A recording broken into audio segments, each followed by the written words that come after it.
2 hours ago, President Trump and Prime Minister Mark Carney entered a secure conference room in Geneva for what the world was calling the most consequential bilateral summit in modern history. Outside, 2.4 billion people across 180 countries were watching live broadcasts. Inside, the future of North American stability, global trade architecture, and the rules governing relations between allied democracies would be decided in the next 3 hours. The summit was not voluntary. It was demanded by every major economy, forced by market collapse, and made necessary by the cascading catastrophes that 47 separate trade and diplomatic confrontations had created over 6 months. The United States economy had contracted 8.4% as supply chains collapsed, critical imports were suspended, and international partners redirected trade relationships away from American markets. The situation had become unsustainable for everyone. Mark Carney arrived carrying 4 leather folders, each containing detailed documentation of specific crises, their economic impacts, and the restoration protocols Canada had prepared for the moment when the United States was ready to negotiate as equal partner rather than issue ultimatums. He placed the folders on the table between himself and Trump, opened the first one, and began the most remarkable diplomatic exchange in decades. But before we break down how the most powerful confrontation in North American history ended with the most comprehensive apology ever delivered by an American president on live global television, hit that subscribe button and like this video. The summit setup began 3 weeks earlier when G7 nations held emergency session addressing unprecedented instability in global trading. The United States had initiated 47 separate confrontations with Canada in 6 months, creating cascading disruptions affecting multiple nations. Japanese manufacturers could not obtain Canadian minerals. European refineries faced energy disruptions. G7 issued unanimous statement, stable trade requires predictable rules, mutual respect, and dispute resolution through established mechanisms rather than unilateral ultimatums. Behind diplomatic language was blunt communication. G7 leaders told White House if confrontations did not resolve immediately, other nations would treat both countries as unreliable and build trade relationships bypassing North America. Financial markets were in sustained crisis. The Dow Jones had declined 34% from its peak as investors priced in permanent damage to supply chains, loss of Canadian resources, and the risk that other allied nations might face similar treatment. Treasury yields spiked as foreign confidence in American stability wavered. The dollar declined against every major currency. Capital was fleeing toward economies that demonstrated stable partnerships and predictable trade relations. American businesses were in open revolt against federal policy. The Chamber of Commerce published a 400-page report documenting that the 47 confrontations with Canada had directly eliminated 2.1 million American jobs, increased consumer prices by an average of 18%, and created supply disruptions affecting 68% of American manufacturers. The report concluded that continuation of current policies would trigger the deepest recession since the 1930s within 6 months. Canadian preparation for the summit revealed the strategic depth that had stunned Washington throughout the confrontations. Every crisis had been anticipated. Every countermeasure had been planned. Every restoration protocol had been drafted and was ready for implementation the moment political will existed to end the confrontations. Carney had spent 6 months building the architecture for resolution while executing the countermeasures that made resolution necessary. The summit format was negotiated carefully. Canada insisted on live broadcast to ensure transparency and prevent any later disputes about what was agreed. The United States initially resisted but accepted when European allies made clear that without public accountability, they would not trust any private agreement. The compromise was a broadcast with 5-minute delay to prevent immediate market reactions to partial statements, but otherwise complete transparency. Carney opened the first folder and began with the border shutdown crisis. He presented data showing that the directive had stopped 40,000 trucks daily, eliminated 600,000 cross-border workers, and paralyzed American automotive production within 72 hours. He noted that Canada had invoked emergency trade provisions, redirected energy exports, and opened security partnerships with Europe specifically in response to the border closure. Then he stated the terms for restoration. The border directive must be formally rescinded with written acknowledgement that it was issued in error. All enhanced inspections must be eliminated. Cross-border workers must receive guarantee that visa status will never again be used as negotiation leverage. And the United States must compensate Canada $50 billion for the economic disruption and trade diversion that occurred during the closure.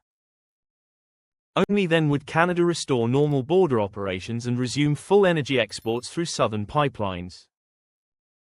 Trump began to object. Carney opened the second folder containing the financial asset freeze documentation. He noted that freezing Canadian sovereign assets had triggered coordinated European response, emergency financial frameworks bypassing American systems, and the beginning of systematic de-dollarization that threatened long-term American financial dominance. He stated that restoration would require not just rescinding the freeze but formal apology, compensation for legal costs, and American acceptance of International Court of Justice jurisdiction over any future asset disputes. The pattern continued through all 47 crises. Each folder contained comprehensive documentation, clear terms for resolution, and the implicit message that Canada had prepared for this moment while executing countermeasures that made the moment inevitable. Carney was not negotiating. He was presenting the price list for restoration of partnership. 3 hours into the summit, Trump faced a choice that every advisor had told him was coming but that he had refused to accept until this moment. He could walk away from the summit and watch the American economy slide into depression as Canadian countermeasures remained in place and other nations continued building trade relationships that excluded the United States. Or he could accept the terms, deliver the public acknowledgements Canada demanded, and begin the restoration process. The cameras were repositioned.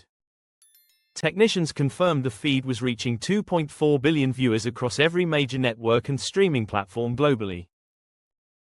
Carney and Trump sat across from each other at a table with the flags of both nations behind them. What happened next had been carefully scripted by Canadian and American negotiators, but the global audience did not know that. They were about to watch the most powerful confrontation in North American history resolve through public acknowledgement of error. Trump began reading from prepared text. On behalf of the United States, I acknowledge that the border shutdown directive was issued without adequate consideration of economic interdependence and created unnecessary hardship for both nations. I formally rescind the directive and apologize for the disruption it caused. He continued through each of the 47 confrontations, reading acknowledgements that grew increasingly detailed as they covered financial freezes, ultimatums, resource demands, and regulatory actions that had created the crisis. The viewing audience watched an American president systematically acknowledge error in 47 separate policy decisions, accept responsibility for economic damage, and commit to compensation and restoration. The tone was measured but the content was unambiguous. The United States had initiated confrontations that harmed both nations, Canada had responded with countermeasures that exposed American vulnerabilities, and resolution required American acknowledgement that partnership means mutual respect rather than unilateral demands. Carney responded with equal formality. Canada accepts the acknowledgements offered by the United States and commits to immediate restoration of normal operations across all affected systems. Canadian firefighters will deploy to western states within 24 hours. Newsprint exports will resume at previous pricing. Streaming content will be restored to American platforms. Niagara Falls water flow will return to normal levels. Uranium and critical mineral exports will resume under existing contracts. All countermeasures implemented in response to American actions will be withdrawn as restoration proceeds. Then Carney delivered the statement that defined the summit's significance. For 6 months, the relationship between the United States and Canada has been tested in ways that neither nation wanted. The United States issued demands that treated Canada as subordinate rather than sovereign. Canada responded by demonstrating that geography, resources, and partnership create power that transcends economic size or military capability.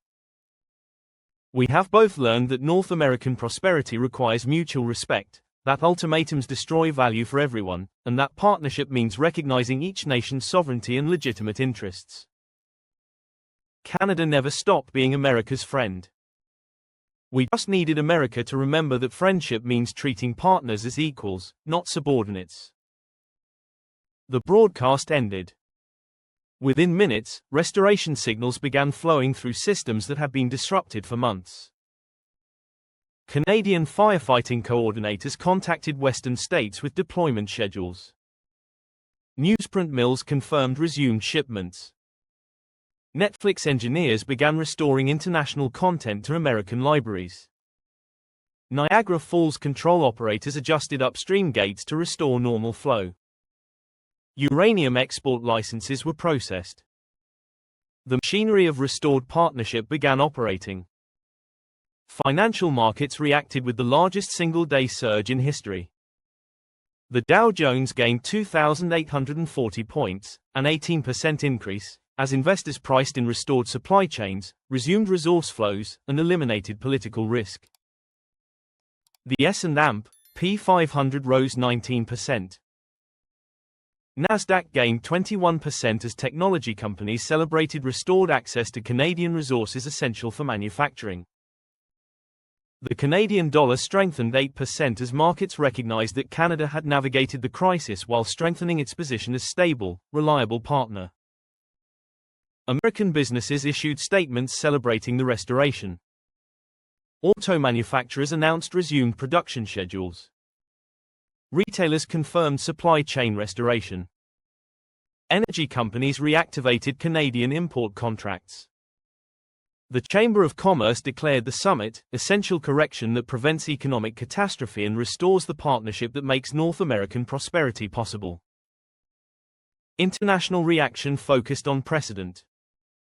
For first time in modern history, economic confrontation between allied democracies resolved through public acknowledgement of error, compensation, and mutual commitment to partnership.